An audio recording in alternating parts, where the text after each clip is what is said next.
السلام علیکم خواتین و حضرات، آپ نے کبھی پتنگ اڑائی ہے؟ اگر آپ نے پتنگ اڑائی ہے تو آپ نے محسوس کیا ہوگا کہ جب پتنگ اوپر بلندیوں پہ کہیں فلوٹ کر رہی ہوتی ہے اور اس ڈور کا ایک سرا آپ کی انگلی پہ ہوتا ہے تو آپ کو ایک بھار، ایک وزن، ایک کھینچ محسوس ہوتی ہے نا ایسا؟ مجھے یہ بات کیوں یاد آئی؟ کنیکشن کے بارے میں جب میں سوچ رہی تھی، ہم اکثر بات کرتے ہیں کہ کنیکٹڈ رہیں اللہ سے، آپ صلی اللہ علیہ وآلہ وسلم سے، پنجتن پاک سے. تو مجھے لگا کہ جب ہم کنیکٹڈ نہیں ہوتے تو ہم کٹی ہوئی پتنگ بن جاتے ہیں، بے وزن، کھوکھلے، خالی. ایسا ہے یا آپ کو بھی لگتا ہے یا صرف مجھے ہی لگتا ہے؟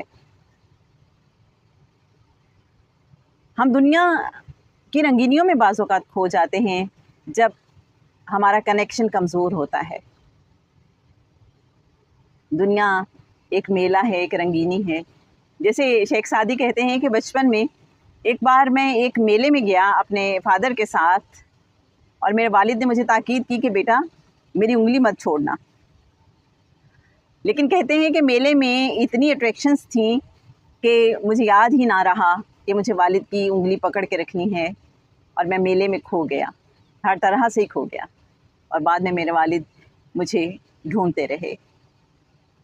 تو جب ہمارا بھی کنیکشن کمزور ہوتا ہے تو ہم کہیں دنیا کے میلے میں کھو جاتے ہیں. لیکن آپ نے دیکھا کہ کچھ لوگ انوکھے تپسوی ہوتے ہیں، قدرت اللہ شہاب کی طرح.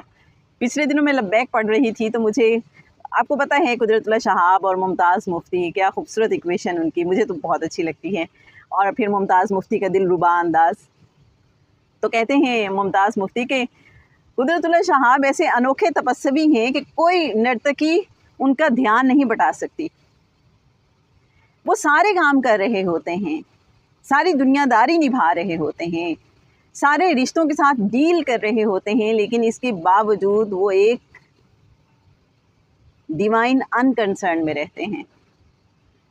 ان کا دھیان کہیں اور لگا رہتا ہے، وہ ٹوٹتا نہیں ہے. مجھے بڑا رشک آتا ہے ایسے لوگوں پہ جو سب کے ساتھ بات بھی کر رہے ہیں، سارے دنیا کے فرائض بھی سر انجام دے رہے ہیں، لیکن پھر بھی وہ ایک یاد میں ہیں، ایک ساتھ میں ہیں. یہ کتنا خوبصورت انداز ہے. ہمارا بھی دل چاہتا ہے کچھ ایسا ہی ہو جائے.